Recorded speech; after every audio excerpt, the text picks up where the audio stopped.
If you're a brand new startup trying to figure out how to launch your brand, or you run an established company wondering if you should rebrand or have a brand refresh, then this video is for you.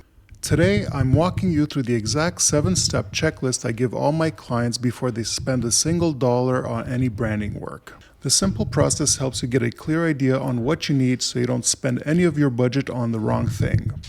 Hi, I'm Rebrand and I'm a designer and brand strategist, and I help your brand get more customers. Let's jump in.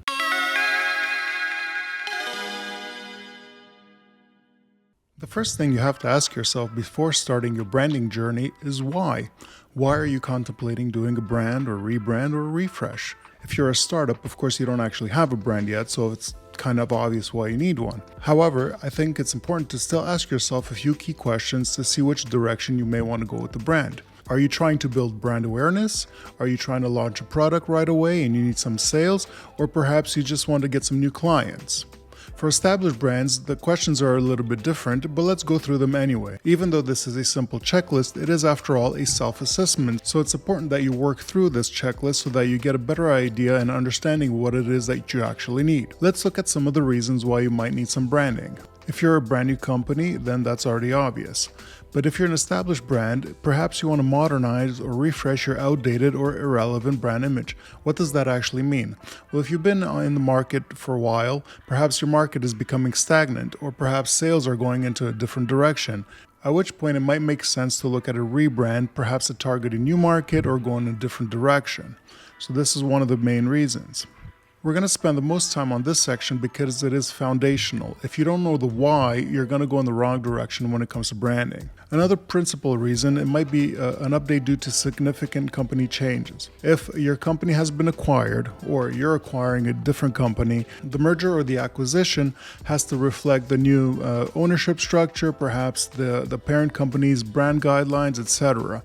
I would consider this just as much an internal change as it is an external change to let your customers know that you're going in a different direction or that things have changed. So whether you are the company that has been acquired or you've acquired another subsidiary, this is one primary reason why you're going to look at a rebrand or perhaps just a simple brand refresh.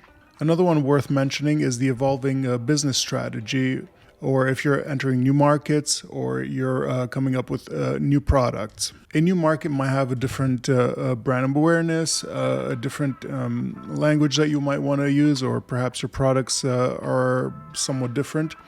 This is one of the reasons that you could be looking at a rebrand or refresh. Next one, important one, reputation management. Trying to repair your reputation and brand image. Sometimes controversy happens and you're going to maybe want to repair your reputation or your brand image. Try to distance yourself from the past, and this is one primary reason why you could be considering a rebrand. And another one that, even though I can't really speak to any particular company's internal reasons, sometimes internal politics are just the reason why you're going to be looking at a rebrand or refresh.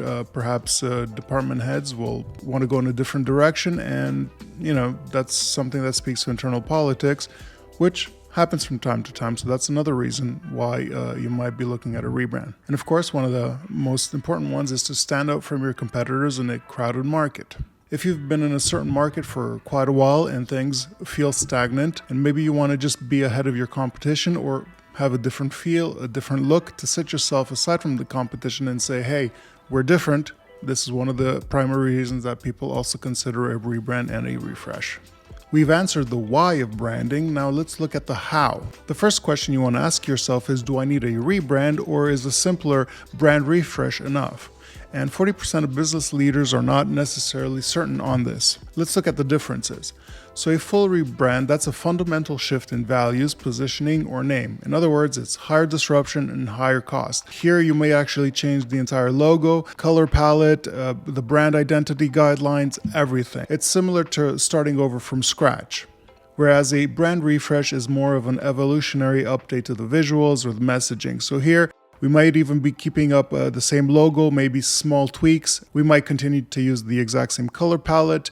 Perhaps the brand identity manual is going to be similar with just minor tweaks here and there. Perhaps we might not make any changes to the brand identity and just look at maybe some different packaging, color palettes, things along that nature. So it's a lot less disruptive, and you're going to be maintaining most of the identity and the visuals from before. And finally, of course, you have the from scratch identity, especially if you're a brand new company. This is where you're starting off because we're starting off from zero. There's nothing existing. So a few things that you might want to consider and think to yourself: is it because of your dated visuals, perhaps inconsistent messaging, especially if you're entering in a new market, maybe the messaging from before doesn't apply, and of course, market misalignment, right? Things have changed and you want to keep up, or perhaps break into a new market. That's some of the reasons, or the way we look at things when you're contemplating if a rebrand or a refresh makes sense. So we've answered the why and the how. Now we have to look at the what. What is it that we want to change, modify, or create? First thing I want you to think about is look at your current brand package and assets that you already have or will need. Perhaps you already have these, such as your core assets, perhaps your logo suite, your color palette, brand voice and tone, etc. These might exist, or you might need them because you're starting from scratch, like a rebrand, or perhaps the old stuff is outdated. And then you might look at common add-ons, such as, brand identity guidelines. If you don't already have them, this is something really important. Maybe you're going to redesign your templates for your websites to make sure you're in concurrence with what has been done. Other stuff, such as business cards, social templates, brochures, these all come into play when you make significant changes.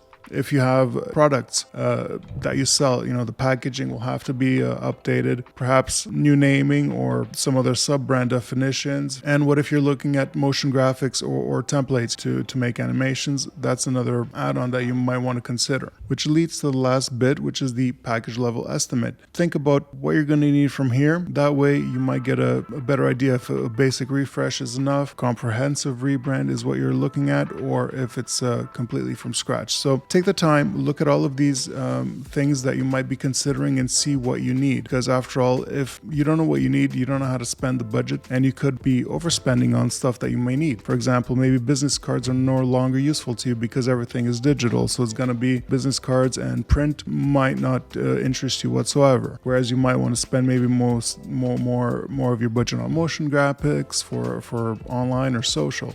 Look this over and really consider exactly everything that you need, so that when it does come time to have your initial call with an agency, you know exactly what you need, so there's no time or budget wasted. Once you figure out what it is that you need, just look at the stuff that you may already have, especially if you're an established brand, and just kind of go through them and evaluate them, on a scale to 5, your logo and visual identity, your brand voice and messaging, your website and digital assets, and perhaps your customer perception or the feedback of the things that you already have. So perhaps you already have a brand identity, okay? Maybe you already have a website. Really look at it honestly and give yourself a score to see how much of what you have is already good and what needs changing. So this is, again, more self-assessment of what you already have and see how well it serves you. Perhaps some things don't need to be changed, or maybe you really need to work on a lot of the internals. In the next section, let's look at your customers. This is where you want to ask yourself who your target audience is and how well does your brand align. Okay, so here where I said ideal customer demographics, look at your ideal customer's avatar, who they are, where they spend their money with you, their social status, their income, as much as you can tell about your clients, and see any key pain points or needs that they have that you serve for them. This is important because if you don't know who your customer is and who you're talking to, it's going to be difficult to brand for them. Your entire messaging has to reflect their needs and also their key pain points that you help them solve. So your evaluation should be your current brand resonance. In other words, once you've identified the avatar, how strongly does your brand speak to them? Okay, is it strong, moderate, weak, and unsure? And also, if you have differentiation from your competitors, write it down here. Evaluate how you're different from your competitors and how you could better serve your potential customer avatar. And then you can give yourself an alignment score if that, as an overall evaluation. So if you've gotten this far, chances are you're going to start looking for an agency that can help you with the rebranding or the brand refresh. Note down what are the top 3 agencies or partners you are considering. I think it's essential that you at least look at 3 potential partners that can help you with your branding success. Write down the first one here and then the reason you're considering them. The second one, etc., and the third one. And the criteria that you should be looking at is the following: a portfolio match. How close is their work to what you deem that you might need for yourself? Perhaps they've already done work for customers in your industry or maybe some of your competitors. So how closely does that align with the vision that you think that you might want? Next is the brand discovery phase. This is a little bit more difficult to evaluate because usually this happens once you've already hired the agency. But this is the process where, people from the agency are going to ask you questions and to really try to figure out exactly what your needs are. This might be one of the things that will help you decide which agency to use. Next is going to be transparency, and that's just kind of how the agency is talking to you, whether they outline the entire process and make sure that there's no hidden costs, and you have to talk about the budget right away so that there's no misunderstandings along the way. So look at transparency as one of the key criteria when you're choosing your agency. Proven ROI, that's a little bit, again, more difficult to evaluate. But if you're confident that the agency or the creatives that will help you with your situation can show, let's say, a progress in other branding that they've done and how that has helped their clients, this is a pretty good indicator that it might help you achieve the same results. In-house capabilities, I find this is pretty useful and it's a nice to have. So if you're working with a full service agency, there may be different departments, such as the visual part, like the brand identity. You might have the commercial shooting parts, like photography, videography, which can potentially even help you do like commercial ads. In our agency, we do have multiple departments, and it's easier once the agency has in-house departments because everybody is aligned on the exact same image, and the whole messaging is much easier to do. If you have to outsource to subcontractors, sometimes things might be a little more difficult to communicate. So perhaps this is one of the criteria that might help you decide on an agency, is to see how much they can do in-house without having to externalize or subcontract. And finally, maybe the most important criteria is your total budget. How much money do you have for this budget? And have you planned accordingly?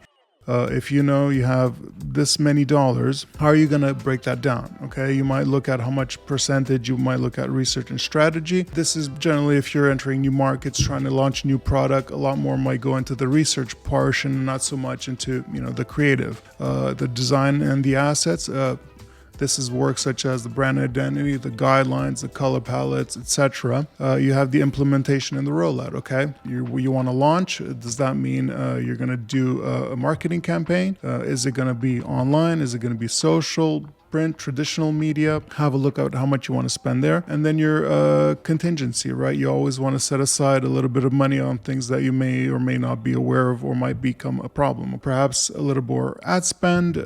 Maybe you might go through 2 or 3 rounds of packaging. If you have a product, maybe the first print didn't come out, or maybe you think a new color might work better. So it's important that you have your total budget outlined. Always add maybe 15+% of the overall for a contingency. Think about how else you want to spend this budget. So that's really important, because when you have to go to your accounting department, you want to make sure that they have the funds available for you and that you could make them work. And as promised, here's the link for the PDF that you can download. When you download the PDF, it's free, it's yours to keep, no obligation whatsoever. You could either print it out and fill it out using a pen or by hand, or it is an interactive PDF, so it has forms in it that you can just fill out on your computer, and if you want, you can print them out after you've typed them in. So check out the link, download this checklist for free.